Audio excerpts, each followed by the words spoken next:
Yung pag-aaralan po natin ngayong gabi ay may kinalaman doon sa activation na ginawa ng Lord sa atin kanina by His presence.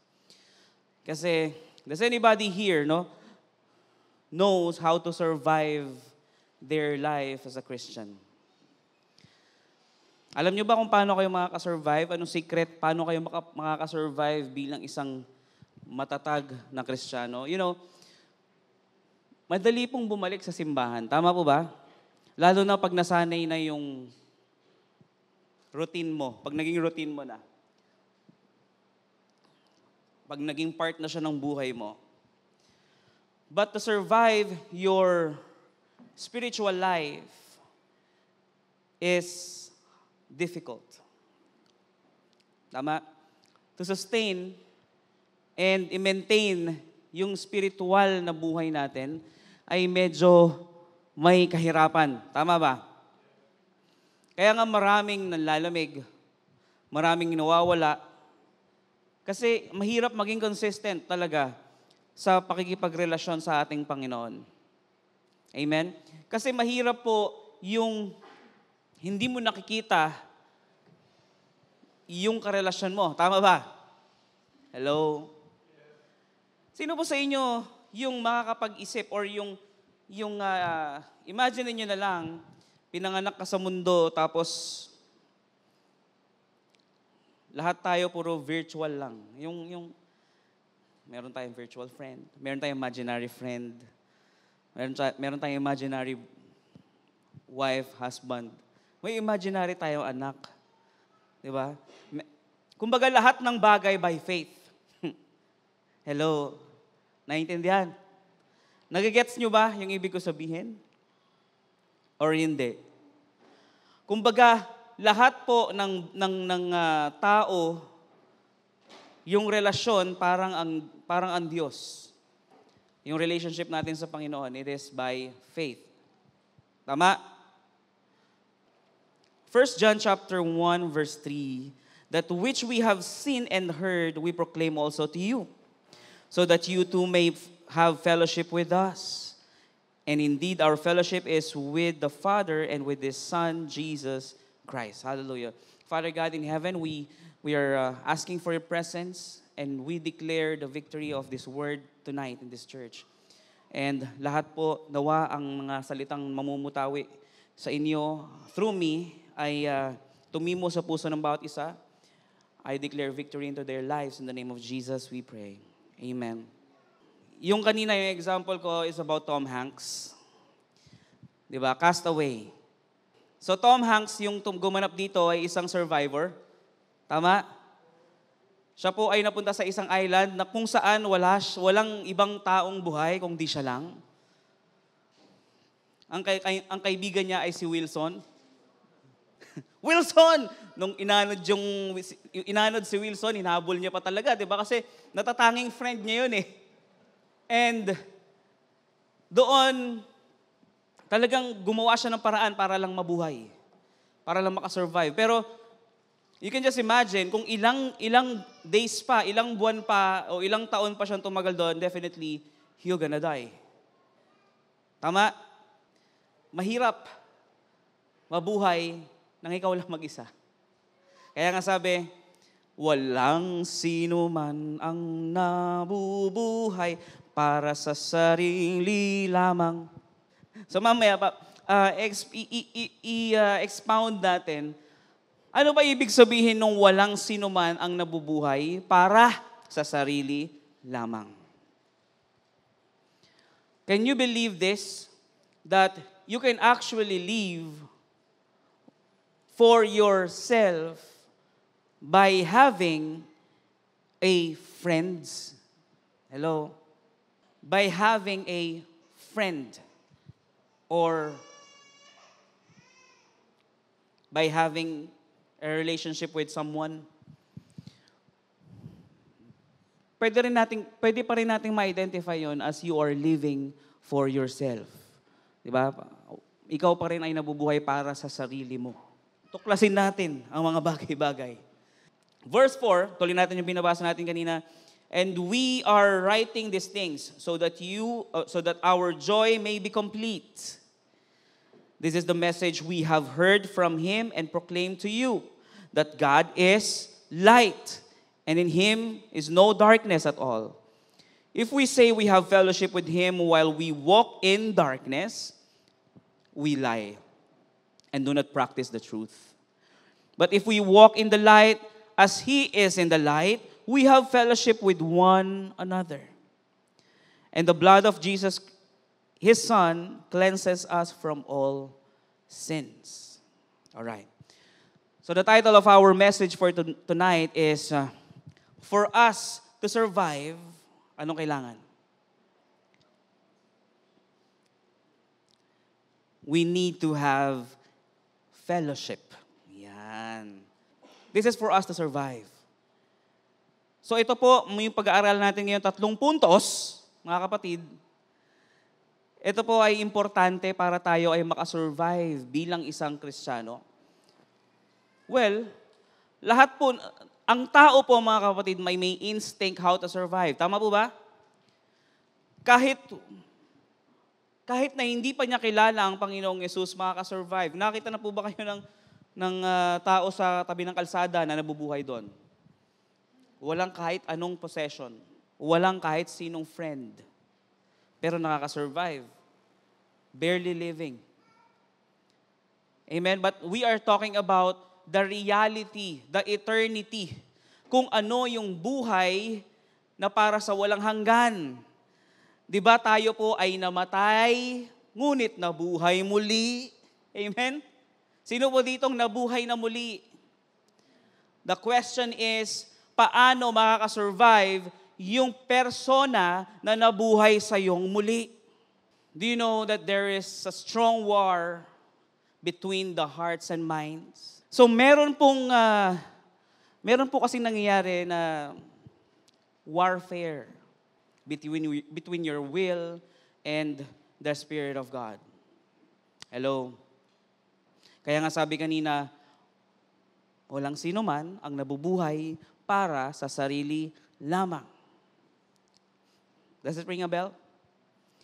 Ito po, revelation sa akin to, habang kumakain kami, doon sa aming napakagandang dining table, na sobrang alikabok ng paligid, dahil malikabok siya. So kumakain kami, sinusubukan ko yung anak ko, and then, pagkasubo ko sa niya, napaso siya. So ang ginawa ko, para at least masarap naman yung kain niya, nag-advance ako ng scoop from the bowl. Hiniwalay ko yung nasa kutsara. And then after how many seconds, lumamig na. At naisubo ko na sa kanya. And lo and behold, yung nasa loob ng bowl, mainit pa rin. Nakaka-relate. Meron na ba may revelation na ba sa inyo doon?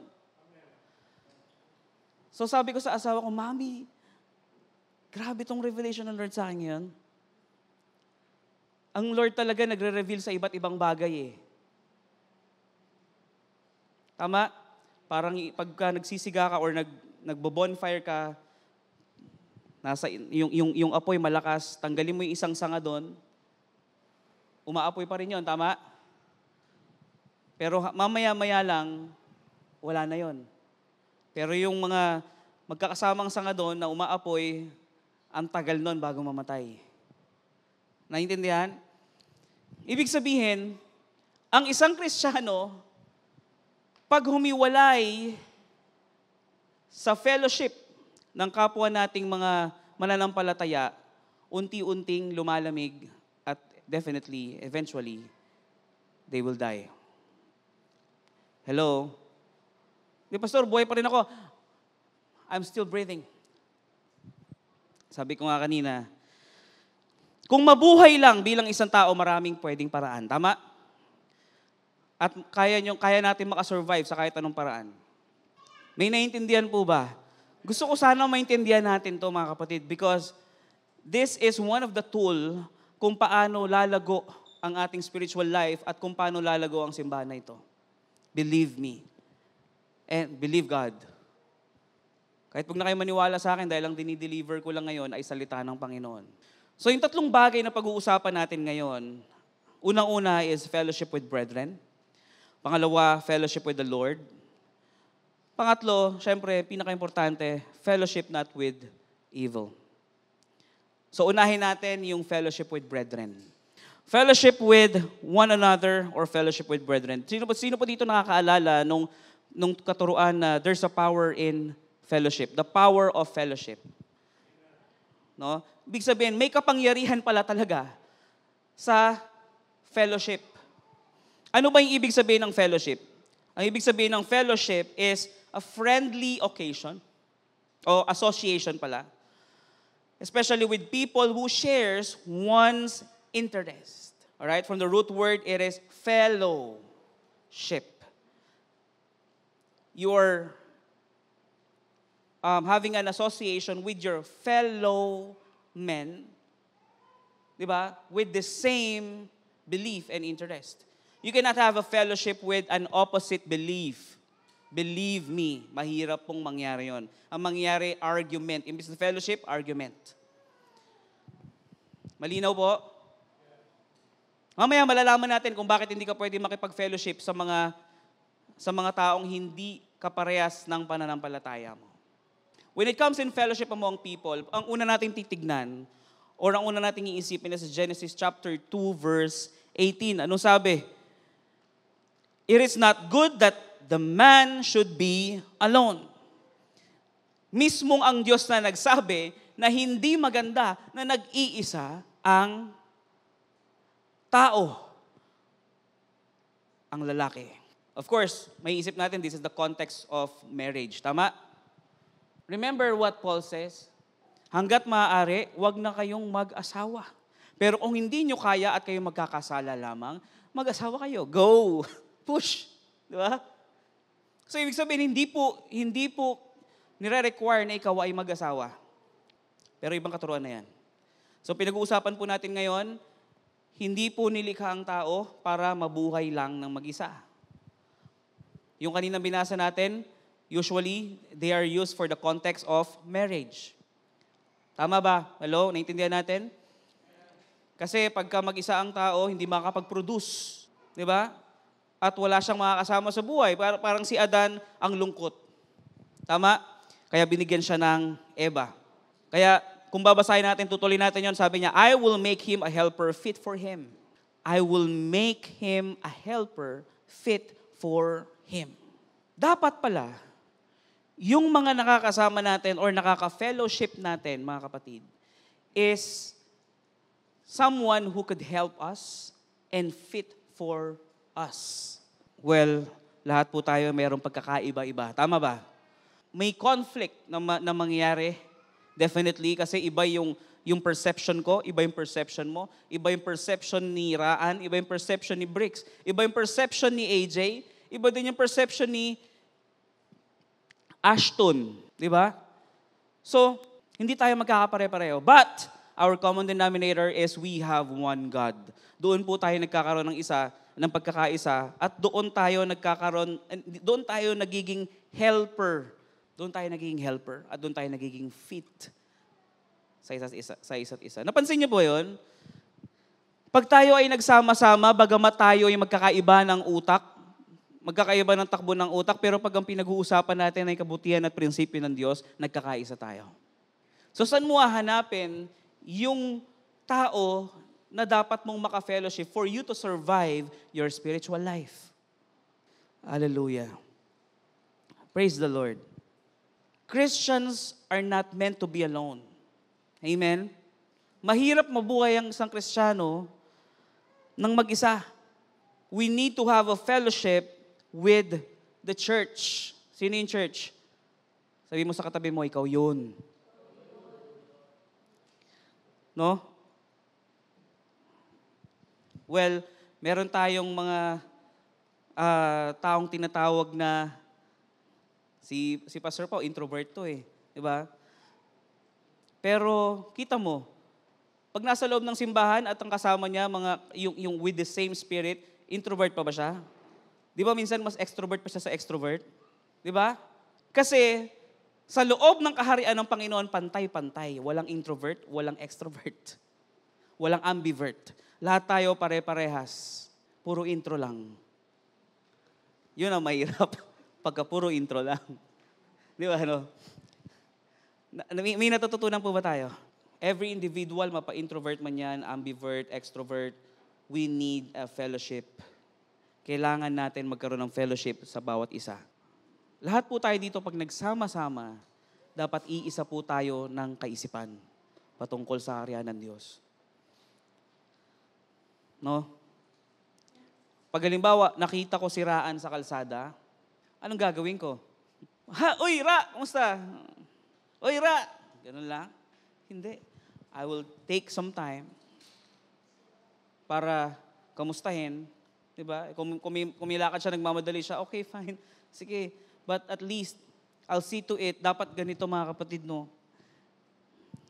Let's take time to greet our brethren pag nasa labas tayo.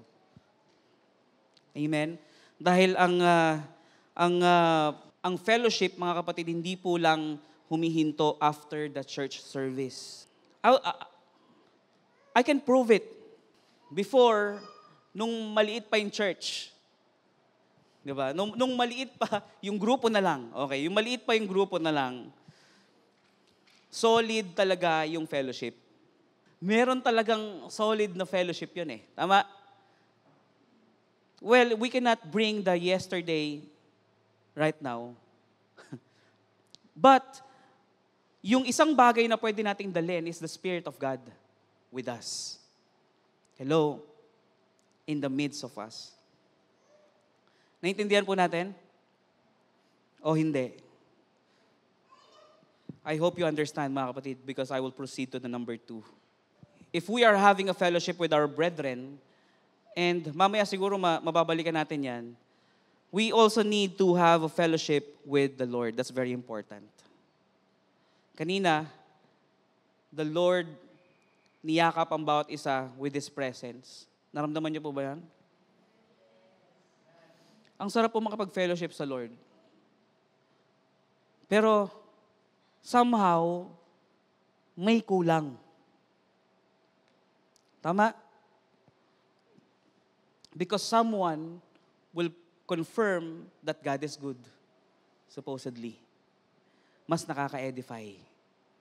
Tama, mali?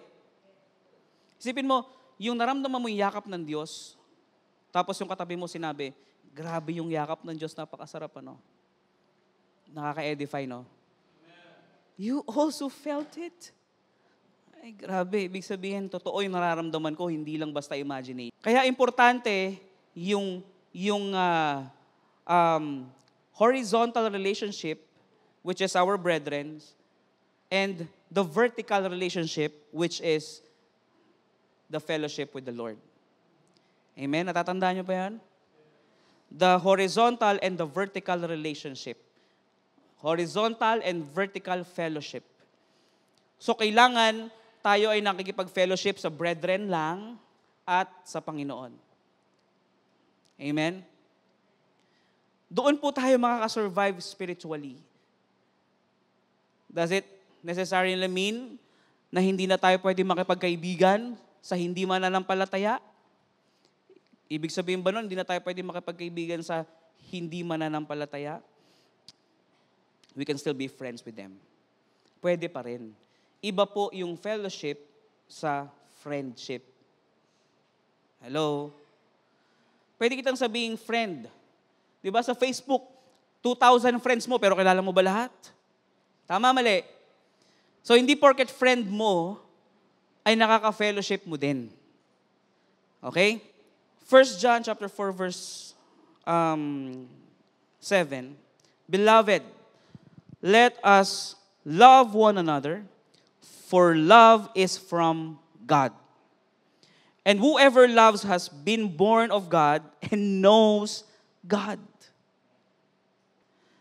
Sabi, walang nabubuhay para sa sarili lamang. If you are living for yourself, you are living and doing what you only want to do. Hello? So walang room yung prinsipyo ng Diyos sa'yo. Ginagawa mo lang kung ano ang gusto mo. Pagka ganon, yung Spirit ng Diyos never makakasurvive sa'yo. Hello? Kasi hindi mo binibigyan ng chance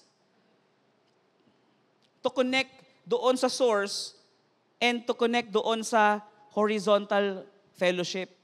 Anong mangyari doon sa Spirit na nabuhay sa iyong muli? Wala na. Kasi you are not living for Him, you are living for yourself.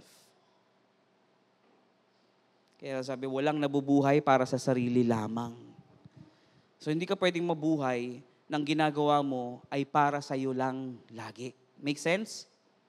John chapter 13 verse 34, sabi, a new commandment I give to you, that you love one another, just as I have loved you.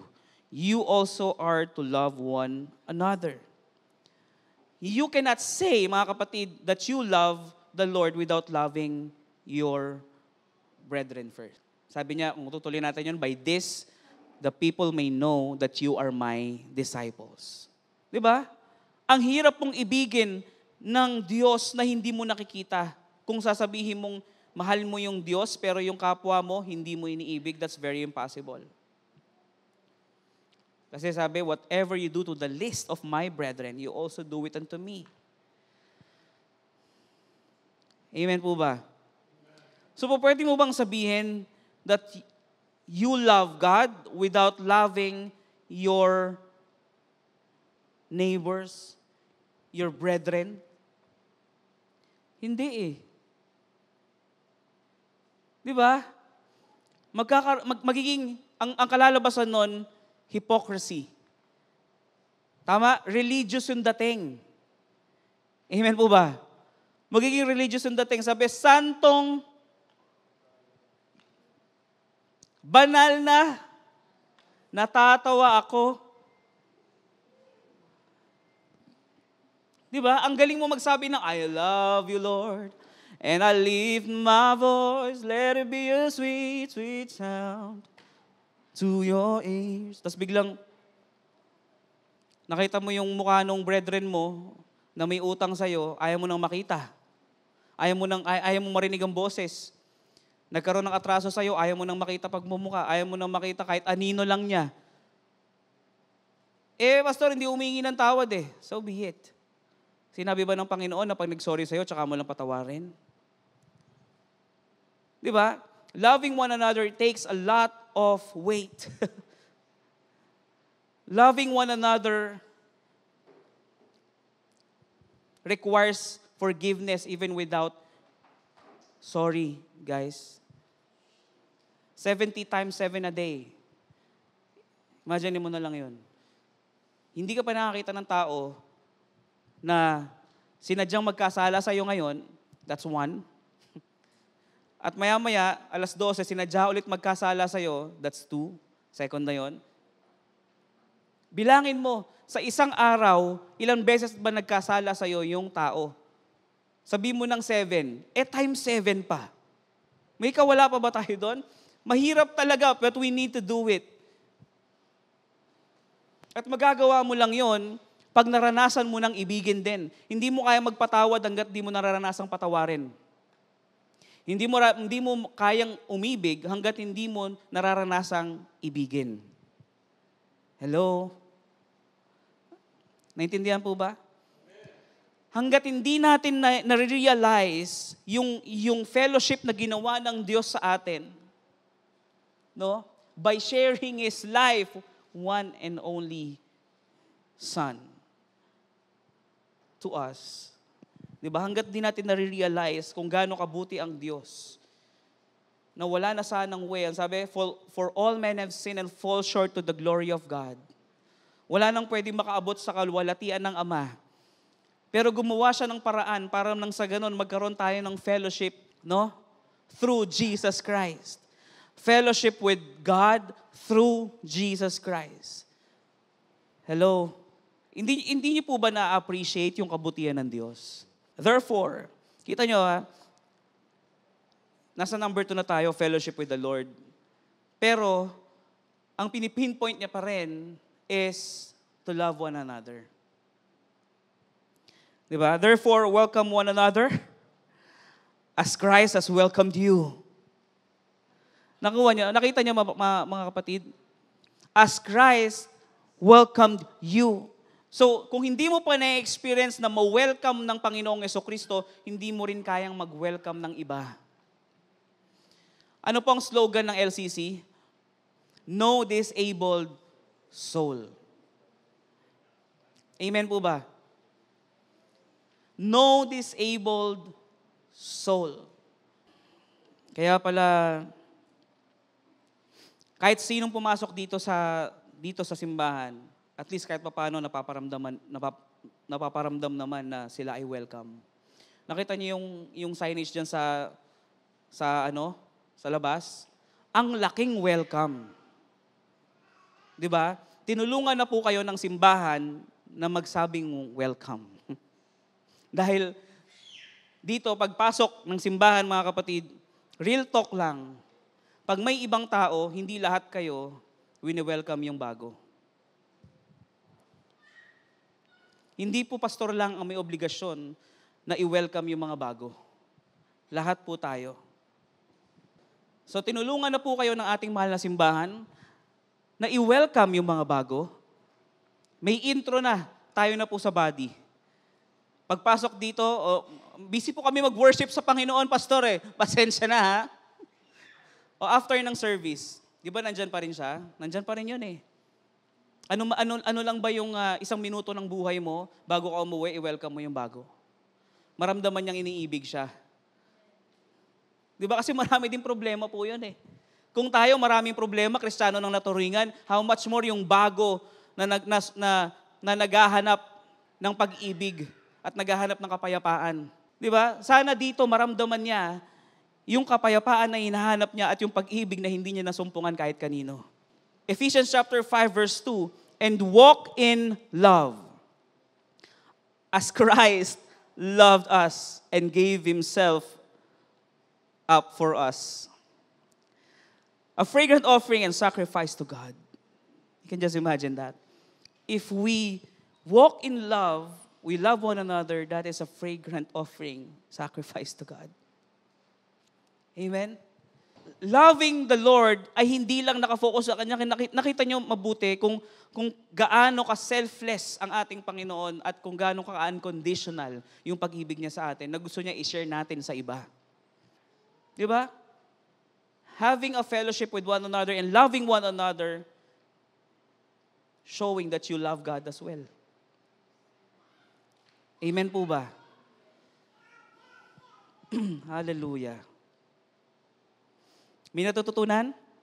Ang Jesucristo, no, ang Panginoong Jesucristo, He already broke down the wall that divides us. No? Alam niyo ba na merong malaking wall na nagdi-divide sa bawat isa? Ano 'yun? One of that wall is the you and God relationship exclusively. Nagkakaroon ng dividing wall pagka ang sa tingin mo lang na tama ay yung relasyon mo sa Panginoon. Dahil hindi mo na makikita yung kapwa mo. Nakafocus ka lang sa Diyos. At pag may nakita kang mali sa kapwa mo na sa tingin mong against sa prinsipyo ng Diyos, nilalayuan mo na. Medyo nako-condemn mo na. Di ba? Hindi, pastor, nire-rebuke ko lang. Open rebuke is better than secret love. Okay? Pero, alam niyo yung sa sa mga bata, ito, no? Pag ang bata po, mga kapatid, ito di ba ang Christianity ay merong stages? Tama? Pag yung toddler or yung mga gantong bata, nagkamali sila at sinabihan mo, lalong umiiyak. Hello? Naiintindihan? Di ba? Lalong umiiyak. Tumigil ka na! Lalong umiiyak. Pero pag nakuha mo yung POV nila, alam niyo yun? Point of view. Kailangan mo ilagay yung point of view mo sa kanila para ma-tame sila.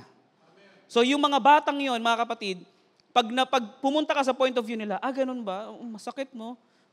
Okay. Natitame. Humihinto. Nakita ko po yun sa Reels eh. Yung mga bata, yung mga toddler, pagka sinusuway mo lalong umiiyak. Pero pagka nakuha mo yung POV nila as a child, nararamdaman nilang nakaka-relate ka, humihinto sila sa pag-iyak.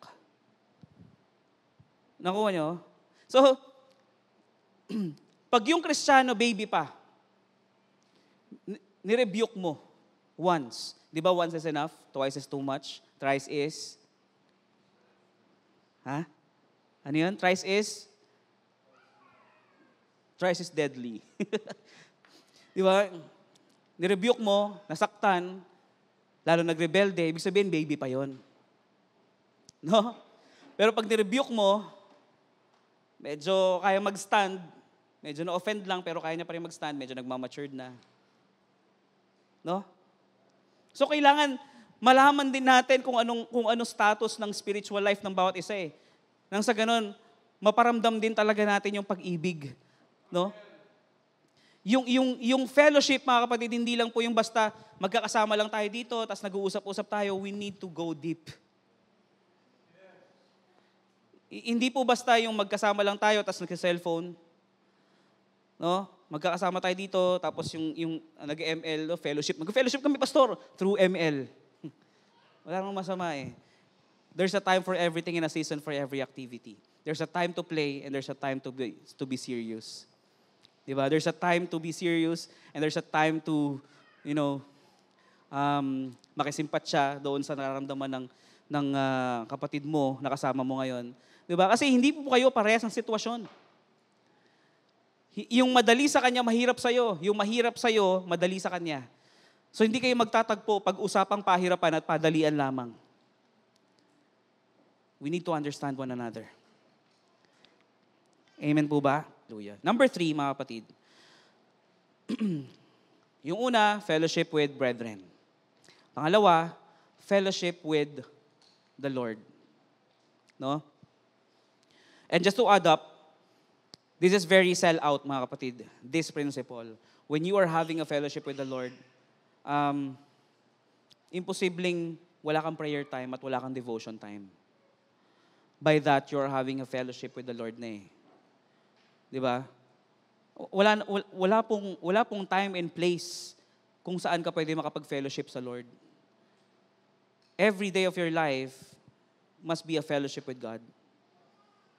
No? It is a communion. Communion. Amen? So, every night, every day, every second of your life, you are having a fellowship with God. Kasi nabubuhay siya sa'yo. Kaya nga, yung number 2 na sinabi na pinag-aralan natin, na fellowship with the Lord, ay lumalabas pa rin sa brethren kasi nga manifestation yon ng fellowship mo with God. If you are fellowshipping with the Lord, you can just imagine how big God is. Hindi mo kaya ma-contain, kaya magraradiate at ma-manifest sa'yo yung kabutihan ng Diyos, kaya lalabas pa rin sa fellowship with one another and loving one another. Amen? So malalaman mo kung ang tao nakikipag-fellowship sa Lord kung marunong siyang magmahal at umibig. Umibig at magpatawad. Amen po ba? Naintindihan? Hallelujah. Pangatlo, fellowship not with evil. Psalms chapter 1 verse 1, Blessed is the man who walks not in the counsel of the wicked, nor stands in the way of sinners, nor sits in the seat of scoffers. No? Proverbs chapter 22 verse 24, Make no friendship with a man given to anger, nor go with a wrathful man. Tell me who your friends are, and I will tell you who you are. Amen po ba? So, sabi ko kanina, okay lang ba nakipag-friends ka sa mga unbelievers? Yes, okay lang naman eh. As long that you are not having a fellowship, kasi fellowship is deep. Tama? Fellowship is sharing yourself with them, your thoughts, your insights, di ba? Your circumstances in life na i-share mo sa kanila. Imaginein mo na lang, pag yung nasisharean mo ay hindi mo kaparehas ng pananampalataya or ng belief. Di ba? Dalawa lang pwede mong kalabasan. Either magkakaroon kayo ng argument or mapapersecute ka na lang. That's common, tama? Wala naman po talagang ganun. Usually, pag ang Kristiyano kasama yung circle of unbelievers, nagko-camouflage. Kaya nga, ang isang totoong Kristiyano ay hinilantulad sa yeast. Pero ang isang Kristiyano sa pangalan, hinilantulad sa tomato.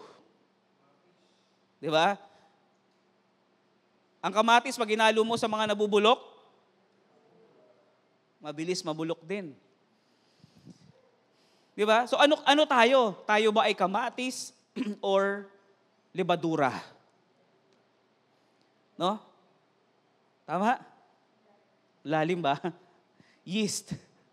Libadura. Kasi sa Bible yun eh. Tayo ba ay libadura or kamatis? No? So hindi po masama makipagkaibigan sa mga hindi mananampalataya. Sabi ko nga, as long as you don't equally yoke with them. Sabi, do not equally yoke with the unbelievers. No? Ano ba yung ibig sabihin ng equally yoke? Yung iisa na kayo ng iniisip, iisa na kayo ng hangarin, iisa na kayo ng gustong gawin. Di ba? And sino yung mga critical po dito? Doon sa mga ganong activities. Sino po nagtatrabaho? No, yung mga nasa corporate world, yung mga nagtatrabaho sa sa labas, yung joyride, kala nyo, excuse kayo, sa joyride, naku, mas marami kayo nakakasalamuha kaysa doon sa mga nasa corporate world. Dahil doon, sa office, sa school, kung teacher kayo, yung mga kasama nyo doon, yun na yun eh. Tama? So, medyo makakapag-adjust ka na. Pero, Jay, sa joyride, marami kayong nakakasalamuha. The question is, pag may sinabi ba yung pasahero mo sa'yo, nag-a-agree ka kahit alam mong mali? Hello? Dahil pag nag-agree ka kahit alam mong mali, nagko-compromise ka na nun. Hindi po, pagka hindi ka nag-agree sa sinabi niya, hindi ibig sabihin makikipag-argue ka na sa kanya. Amen? But you need to stand on your faith. Hallelujah. Ito pinakamasakit mga kapatid. James chapter 4 verse 4. You adulterous people. Do you not know that friendship with the world is enmity with God? Mga kapatid, hindi po ako nagsabi nito. Ang nagsabi nito ay si Santiago. Ang Biblia po ang nagsabi nito. Therefore, whoever wishes to be a friend of the world makes himself an enemy of God. Malinaw po ba yon o hindi? Gusto niyo ng verse? Ayan na yung verse. Ano nga pala yung world? The word world means cosmos. Ang ibig sabihin ng cosmos is culture or system. If you want to be friends with this cosmos or system, no, hindi po sinasabing hindi ka na pwedeng makipagkaibigan sa kapwa mo tao. Pwede pa rin. Paano ka makakapag-reach out ng kapwa mo tao papunta sa Panginoon kung hindi mo na sila kakaibiganin? But the thing is, if you want to have friends with the cosmos or this system, nagustuhan mo na yung system, inibig mo na tong sistema ng mundo na to, kaya hindi mo na kayang gawin kung ano yung pinapagawa ng Diyos sa'yo. If you love this world, this system, ang sabi ng Panginoong Jesucristo, take heart, I have overcome the world. Ano yung world? Cosmos, culture, system. Naintindihan natin? Ang Panginoong Jesucristo, na-overcome niya na yung world. Sino tumanggap kay Kristo? Tayo. Kung tinanggap natin ang Panginoong Kristo, tayo din dapat more than conqueror. Dapat na overcome na din natin yung system, yung cosmos, yung culture. No? Kaya nga kahit friends natin, yung mga unbelievers, ano nangyayari? Pag na-overcome mo na yung world, nadadala mo na yung friends mong unbelievers to become a believer of Christ. Hallelujah.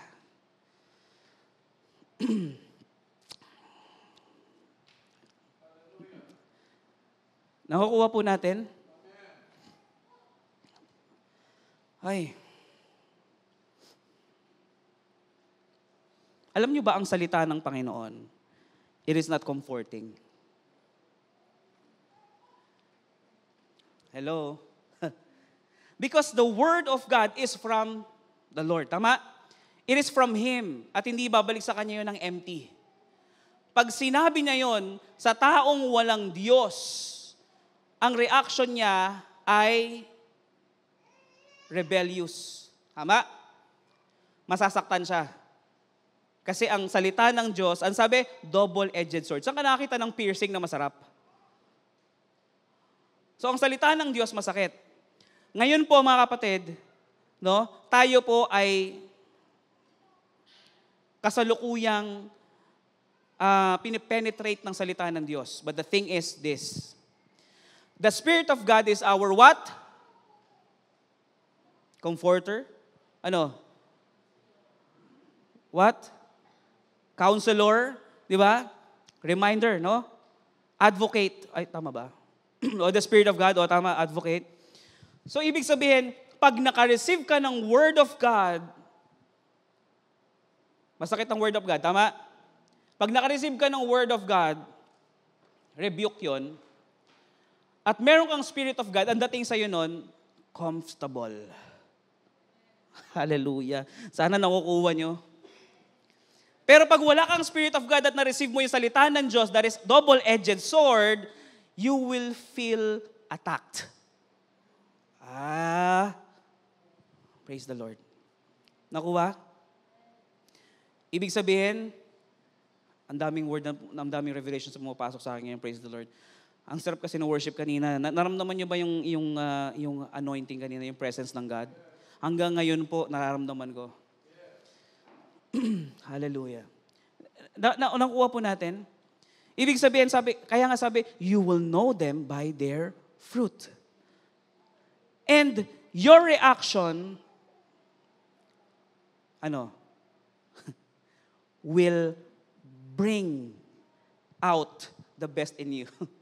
Yung reaction mo, ilalabas kung ano yung puno mo. Nakatanggap ka ng double-edged sword, dumating sa'yo, nasaktan ka, ayaw mo na. Ibig sabihin, you have no spirit. Pero nakatanggap ka ng salita ng Diyos, double-edged sword, pero ang dating sa'yo, parang humiga sa kutsyon. Ako, napakasarap. You have the Spirit of God. Hallelujah. Kaya nga, itong mga pinag-uusapan natin ngayon, mga kapatid, is a comfort to those who have the Spirit of God. Bakit?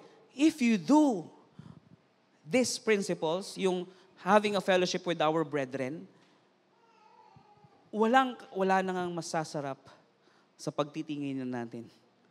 Totoo po yun eh. Di ba? Ako po, wala pong kasing sarap pagkasama ko yung mga brethren ko. Masaya ako pag nakikita ko si AJ, di ba? Masaya ako pag nakikita ko si Johan. Masaya ako pag nakikita ko si Edison. Pero siya hindi masaya makita tayo. Kaya wala siya dito. Nasaan na kaya siya? No, masaya ako pag nakikita ko si Tita Jean. Masaya ako pag nakikita ko si Philip. Masaya ako pag nakikita ko si Klang, si Fresh, di ba? It's just that meron kasi tayong mga small groups. No? But the thing is, yung small group na yun, huwag natin pabayaan na maiba yung sentro. Di ba? Makakatuwa kasi yung, si AJ nangihina. Kasi si AJ madalas manghina yan, mga kapatid. Kung alam niya lang, kita niyo, madalas umabsent. Kabaliktaran. Di ba? Ay, lakas talaga yan. Malakas yan. Pag halimbawa, meron nang hihina, tapos meron kang small group sa church, isang punta mo lang, recharge ka na eh. Isang kita mo lang doon sa brethren mo, recharge ka na. Di ba? Yung problema mo sobrang bigat. Minsan ako nakakaramdam ako ng sobrang kabigatan talaga. Pero makita ko lang yung mukha ni Johan, parang feeling ko na, grabe, I feel like I'm in heaven.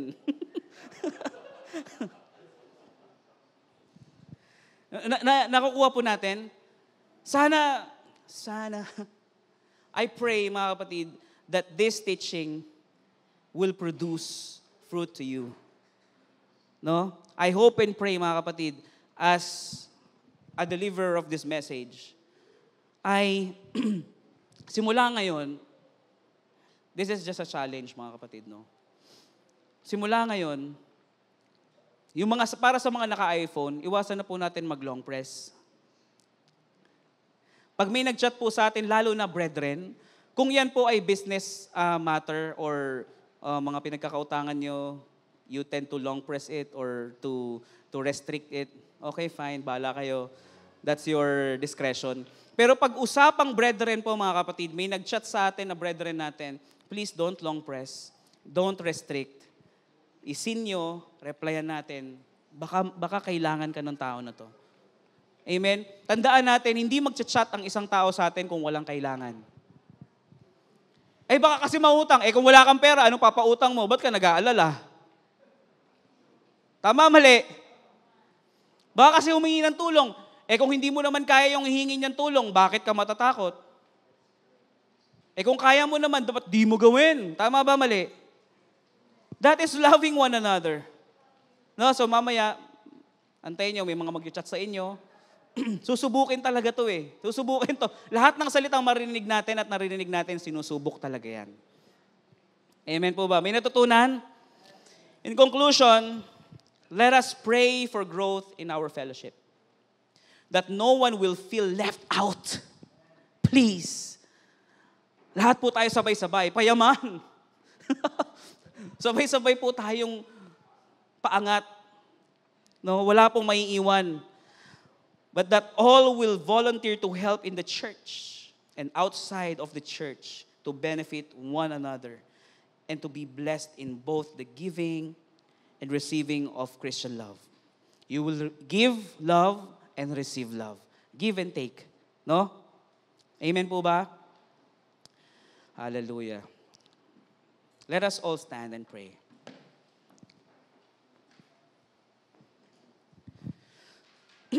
Praise the Lord. Ang maraming Diyos sa mga kapangyarihan sa lahat. Kami po ay nagpapasalamat sa inyo. Pinupuri ka namin sa lugar na ito. Maraming salamat for reminding us once again the power of fellowshipping.